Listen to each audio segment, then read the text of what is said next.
Welcome to Millidam Tamil academy.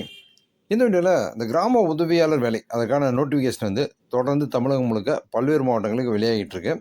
So இதுக்கான அந்த application process அப்படிங்கிறது நிறைய மாவட்டங்கள் வந்து ஆரம்பித்து நமக்கு வந்து போய்கிட்டு இருக்கு. ஸோ இதுக்கான இப்போ வந்து அந்த எக்ஸாமுக்கான ஹால் டிக்கெட் கூட ஒரு சில மாவட்டங்களுக்கு வெளியாகிருக்கு. ஸோ இன்னும் ஒரு சில மாவட்டங்களுக்கு வந்து இந்த அப்ளிகேஷன் ப்ராசஸ், அதாவது விண்ணப்பிக்கிறதுக்கான அந்த டைம் வந்து நமக்கு இருக்குது. ஸோ இப்போ இந்த வீடியோவில் வந்து ஒரு குறிப்பிட்ட மாவட்டத்திற்கு இந்த கிராம உதவியாளர் வேலைக்கு அப்ளை பண்ணுறதுக்கான நோட்டிஃபிகேஷன் வெளியே இருக்குது. அது பற்றின இன்ஃபர்மேஷன் பார்க்கலாம். அது மட்டும் இல்லாமல் இன்னொரு மாவட்டத்துக்கு வந்து ஹால் டிக்கெட் வந்து விண்ணப்பதாரர்களுக்கு வந்து அனுப்பி வைக்கப்பட்டிருக்கு. ஸோ அது பற்றின தகவலையும் இந்த வீடியோவில் நம்ம பார்க்கலாம். ஸோ ஃபுல் இன்ஃபர்மேஷன் தெரிஞ்சுக்க வீடியோவை ஸ்கிப் பண்ணாமல் பாருங்கள். நம்ம சேனலில் வரக்கூடிய latest government job, government schemes பற்றின அப்டேட்லாம் நீங்கள் தொடர்ந்து தெரிஞ்சுக்க நம்ம சேனலை சப்ஸ்கிரைப் பண்ணிக்கோங்க. இந்த யூஸ்ஃபுல்லான வீடியோவை உங்கள் ஃப்ரெண்ட்ஸ் நிறைய பேருக்கு ஷேர் பண்ணுங்கள். ஸோ நமக்கு வந்து இப்போது தேனி மாவட்டத்தில் இந்த கிராம உதவியாளர் வேலைக்கான அறிவிப்பு வந்து வெளியாகிருக்கு. ஸோ தேனி மாவட்டத்தில் எந்தெந்த தாலுகா அப்படின்றத பார்க்கலாம். உதாரணமாக தேனி தாலுகா, போடிநாயக்கனூர் தாலுகா, பெரியகுளம் தாலுக்கு, உத்தமபாளையம் தாலுக்கு. ஸோ இங்கெல்லாம் வந்துட்டு பல்வேறு கிராமங்களுக்கு இந்த கிராம உதவியாளர் வேலைக்கான அறிவிப்பு வெளியிட்டிருக்காங்க. ஸோ உதாரணமாக நம்ம இப்போ போடிநாயக்கனூர் தாலுகா வந்து டவுன்லோட் பண்ணி பார்க்கலாம். வருவாய் மற்றும் பேரிடர் மேலாண்மை துறை வட்டாட்சியர் அலுவலகம், போடிநாயக்கனூர், தேனி மாவட்டம். ஸோ இவங்க தான் இந்த நோட்டிஃபிகேஷன் கொடுத்துருக்காங்க. ஸோ இதில் தேனி மாவட்டத்தில் இருக்கக்கூடிய வருவாய் அலைகள் போடிநாயக்கனூர் வட்டத்தில் காலியாக உள்ள 2 கிராம உதவியாளர் காலி பணியிடங்களை நிரப்பிட தகுதி வாய்ந்த நபர்களிடமிருந்து விண்ணப்பங்கள் வரவேற்கப்படுகின்றன. கீழே கொடுக்கப்பட்ட இடஒதுக்கீடு கல்வி தகுதி மற்றும் வயது வரம்பிற்குட்பட்ட நபர்கள் மட்டும் 25/8/2025 முதல் விண்ணப்பிக்க வேண்டும். ஓகே. ஸோ வந்து தேனி மாவட்டத்தில் போடிநாயக்கனூர் தாலுகாவில் 2 வேகன்சிஸ் வந்து கொடுத்துருக்காங்க. உதாரணம் ஒன்று வந்து போடிநாயக்கனூர், இன்னொன்று கூலையனூர். ஸோ இந்த 2 கிராமங்களில் வந்து கிராம உதவியாளர் காலி பணியிடங்கள் அறிவிக்கப்பட்டிருக்கு. ஓகே. ஸோ இதில் வந்து நம்ம அந்த முக்கியமான டேட்ஸ் பார்த்தலாம். விண்ணப்பம் வந்து பெறுவதற்கான ஆரம்ப தேதி வந்து 25/8/2025 திங்கட்கிழமை. விண்ணப்பம் சமர்ப்பிப்பதற்கு கடைசி நாள் 23/9/2025 அன்று மாலை 5:45 மணிக்குள்ளே நம்ம விண்ணப்பங்களை சமர்ப்பிக்கணும். எழுத்து திறனறி தேர்வு நாள், எழுதுதல் திறனறி தேர்வு. ஸோ இதுக்கு வந்து 24/10/2025 அந்த தேதியில் நடக்கும் அப்படின்னு சொல்லியிருக்காங்க. ஸோ அந்த தேதி மாறுதலுக்கு உட்பட்டது அப்படின்னும் கொடுத்துருக்காங்க. நேர்முக தேர்வு நடைபெறும் நாள், இன்டர்வியூ வந்து உங்களுக்கு 3/11/2025 திங்கட்கிழமை வந்து இன்டர்வியூ நடைபெறக்கூடிய தேதின்னு கொடுத்துருக்காங்க. ஸோ இந்த பதவியின் பேர் வந்து கிராம உதவியாளர். சம்பள விகிதம் சிறப்பு கால ஊதிய முறையில் 11,100 முதல் 35,100 வரை. இந்த வட்டத்தின் பெயர் வந்து போடிநாயக்கனூர். ஸோ இதில் நிரப்பப்பட உள்ள கிராமத்தின் பெயர் மற்றும் எண். போடிநாயக்கனூர் கிராமத்துக்கு ஒரு வேகன்சி, கூலையனூர் கிராமத்துக்கு ஒரு வேகன்சி கொடுத்துருக்காங்க. ஓகே. ஸோ இந்த என்ன சுழற்சி என்னென்னு பார்க்கலாம். ஃபஸ்ட்டு வந்து பொதுப்பிரிவு முன்னுரிமையற்றோர், இதில் வேகன்சி 1. பிற்படுத்தப்பட்ட வகுப்பு முஸ்லீம்கள் தவிர. ஸோ இதுதான் வந்து இந்த குறிப்பிட்ட அந்த கிராமத்தில் இருக்கக்கூடிய அந்த பணி வாய்ப்புக்கான வகுப்பு வாரி இடஒதுக்கீடு. ஓகே. கல்வி தகுதி வந்து குறைந்தபட்சம் தமிழ்நாடு அரசு தேர்வுகள் இடைநிலைப்பள்ளி வகுப்பு சான்றிதழ் SSLC ஒரு தமிழை ஒரு பாடமாக கொண்டு தேர்வு எழுதி தேர்ச்சி அல்லது தோல்வி அடைந்திருக்க வேண்டும். ஸோ நீங்கள் வந்து 10th தமிழ் ஒரு பாடமாக எடுத்து படிச்சுட்டு நீங்கள் தேர்வு எழுதி தோல்வி அடைஞ்சிருந்தாலும் சரி, வெற்றி பெற்றிருந்தாலும் சரி, இந்த வேலைக்கு நீங்கள் விண்ணப்பிக்க முடியும். மதிப்பெண் பட்டியல் கட்டாயம் சமர்ப்பிக்கப்பட வேண்டும். ஸோ உங்களுடைய 10th மார்க் லிஸ்ட்டை கண்டிப்பாக சமர்ப்பிக்கணும் அப்படின்னு சொல்லியிருக்காங்க.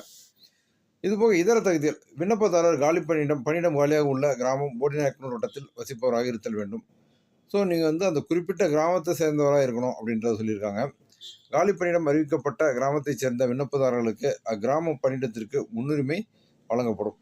ஸோ நீங்கள் வந்து எந்த கிராமத்துக்கு விண்ணப்பிக்கிறீங்களோ அந்த கிராமத்தை சேர்ந்த விண்ணப்பதாரர்களாக இருந்தீங்க அப்படின்னா உங்களுக்கு வந்து முன்னுரிமை கொடுக்கப்படும் அப்படின்னு சொல்லியிருக்காங்க.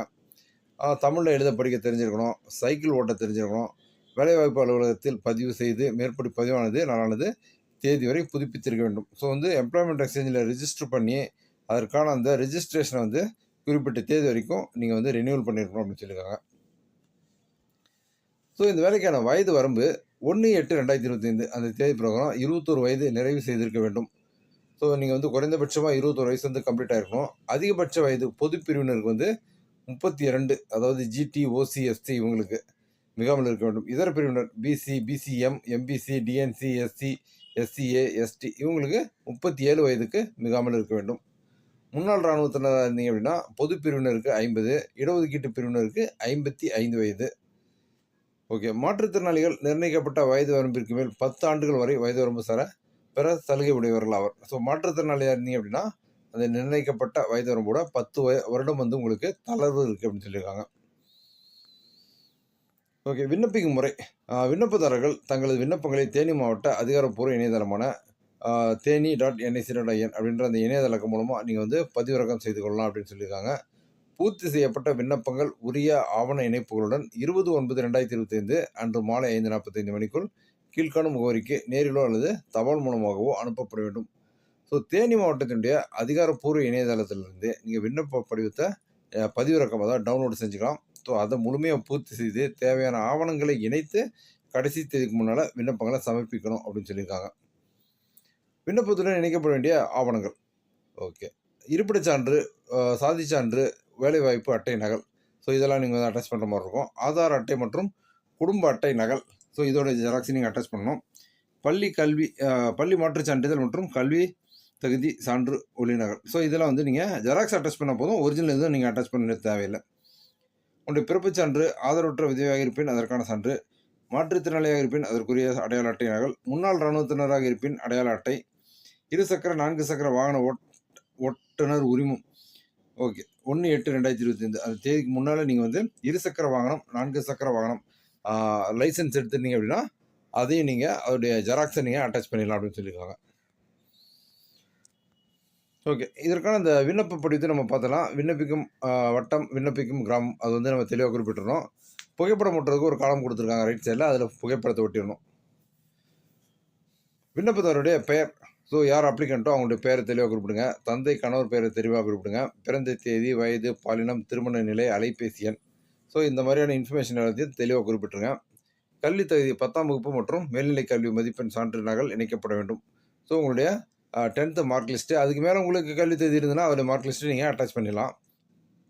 என்ன மதம் அப்படின்றத குறிப்பிட்டுருங்க. வகுப்பு உட்பிரிவுடன் சான்று இணைக்கப்பட வேண்டும். ஸோ வகுப்பு அதாவது என்ன கம்யூனிட்டி அப்படின்றத தெளிவாக குறிப்பிட்டு அதற்கான கம்யூனிட்டி சர்டிஃபிகேட்டையும் நீங்கள் அட்டாச் பண்ணணும்.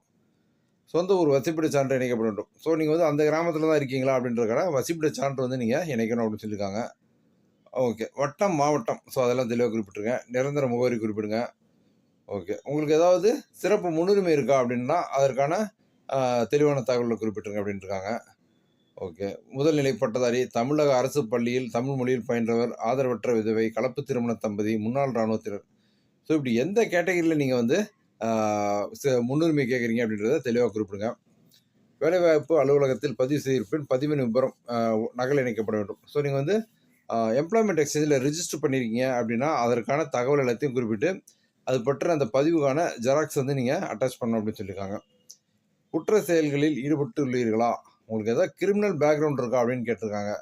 இல்லை அப்படின்றத கொடுத்தீங்கன்னா உங்களுக்கு கிடைக்கும். ஆம் அப்படின்ற கொடுக்க வேண்டிய சூழ்நிலை இருந்தது அப்படின்னா நீங்கள் வந்து இந்த உங்களுக்கான அந்த விண்ணப்பம் நிராகரிக்கப்படுறதுக்கான வாய்ப்புகள் நிறைய இருக்குது. பொதுவாக குற்றப்பின்னணி இருக்கிறவங்களும் வந்து அவங்க எடுத்துக்கிறது இல்லை. ஸோ ஆனால் வந்து நீங்கள் தகவல்களை மறைச்சு நீங்கள் இந்த விண்ணப்பத்தை சமர்ப்பிச்சிங்க அப்படின்னாலும் பின்னால் தெரிய வந்து அப்படின்னா உங்களுடைய வேலைவாய்ப்பானது வேலை நீக்கம் செய்யப்படுறதுக்கான வாய்ப்புகள் நிறைய இருக்குது. ஓகே. தேனி மாவட்டம் எந்த வட்டம் அப்படின்றதெல்லாம் தெளிவாக குறிப்பிட்டு கிராமத்தில் வசித்து வரும் எனக்கு, அது எந்த குறிப்பிட்ட கிராமத்தில் கிராம உதவியாளர் வேலைக்கு நீங்கள் வந்து விண்ணப்பிக்கிறீங்களோ அதை தெளிவாக குறிப்பிட்டு கிராமத்தின் கிராம உதவியாளர் பணியிடம் வழங்குமாறு பணியுடன் கேட்டுக்கொள்கிறேன். மேலே குறிப்பிட்ட அனைத்து விவரங்களும் சரியானவை என உறுதியளிக்கிறேன். தவறான தகவல்கள் அளிக்கப்பட்டு உள்ளது என்று தெரிந்தால் என்னுடைய விண்ணப்பம் நிராகரிக்கப்படும் என அறிந்து கொண்டேன். ஸோ இதுக்கு கீழே விண்ணப்பதாரர் வந்து கையெழுத்து போட்டு உங்களுடைய அப்ளிகேஷனை சப்மிட் பண்ணோம். ஸோ விண்ணப்பத்துடன் இணைக்கப்பட வேண்டியவை அப்படின்ற ஒரு லிஸ்ட்டு கொடுத்துருக்காங்க. ஸோ இது எல்லாத்தையும் நீங்கள் வந்து அட்டாச் பண்ணுற மாதிரி இருக்கும். ஓகே ஃப்ரெண்ட்ஸ், இதுதான் இந்த கிராம உதவியாளர் வேலைவாய்ப்பு பற்றி தேனி மாவட்டத்திலேருந்து வெளியே இருக்கக்கூடிய அந்த வேலைவாய்ப்பு பற்றின முக்கியமான இன்ஃபர்மேஷன். ஸோ நமக்கு வந்து இப்போ ராணிப்பேட்டை மாவட்டத்துக்கு ஏற்கனவே விண்ணப்பித்திருந்த விண்ணப்பதாரர்களுக்கு வந்து அவங்களுக்கான அந்த ஹால் டிக்கெட் வந்து அவங்களுக்கு போஸ்டரில் வந்துகிட்டு இருக்கு. ஸோ ஹால் டிக்கெட்டில் வந்து அந்த ஹாலில் நம்ம என்னென்ன பயன்படுத்தணும், என்னென்ன பயன்படுத்தக்கூடாது, ஸோ என்ன மாதிரியான விஷயங்கள்லாம் எடுத்துகிட்டு போகலாம், அந்த பேனா எப்படி கருப்பு ரீஃபில் பால் பாயிண்ட் பெண்ணை தான் நம்ம பயன்படுத்தணும். ஸோ இது மாதிரியான இந்த டேர்ம்ஸ் அண்ட் கண்டிஷன்ஸ், நிபந்தனைகள் மற்றும் விதிமுறைகள் என்ன அப்படின்றத தெளிவாக கொடுத்துருக்காங்க. ஸோ உங்களுக்கான அந்த விண்ணப்ப அதாவது ஹால் டிக்கெட், நுழைவுத் தேர்வுக்கான அந்த ஹால் டிக்கெட் வந்து உங்களுக்கு போஸ்டரில் விண்ணப்பித்திருக்கக்கூடிய விண்ணப்பதாரர்களுக்கும் சரி, இப்போ புதிதாக விண்ணப்பிக்கக்கூடிய விண்ணப்பதாரர்களுக்கும் சரி, உங்களுக்கு போஸ்டர்லேயே வந்து உங்களுக்கு வந்து வரும். ஸோ அந்த விண்ணப்பத்தில் இருக்கக்கூடிய நிபந்தனைகள் விதிமுறைகளை வந்து முழுமையாக கடைபிடித்து அந்த தேர்வில் நீங்கள் கலந்துக்கோங்க. ஸோ இந்த கிராம உதவியாளர் வேலைவாய்ப்பு பற்றி இந்த வீடியோவில் நான் ஷேர் பண்ண இன்ஃபர்மேஷன்லாம் உங்களுக்கு ரொம்ப யூஸ்ஃபுல்லாக இருந்திருக்கும்னு நான் நம்புகிறேன். இந்த வீடியோ பற்றின உங்களோட வியூஸை கமெண்ட்டில் ஷேர் பண்ணுங்கள். நம்ம சேனலில் வரக்கூடிய லேட்டஸ்ட் கவர்மெண்ட் ஸ்கீம்ஸ் பற்றின அப்டேட்லாம் நீங்கள் தொடர்ந்து தெரிஞ்சுக்க நம்ம சேனலை சப்ஸ்கிரைப் பண்ணிக்கோங்க. இந்த யூஸ்ஃபுல்லான வீடியோவை உங்கள் ஃப்ரெண்ட்ஸ் நிறைய பேருக்கு ஷேர் பண்ணுங்கள். மீண்டும் அடுத்த வீடியோவில் சந்திப்போம்.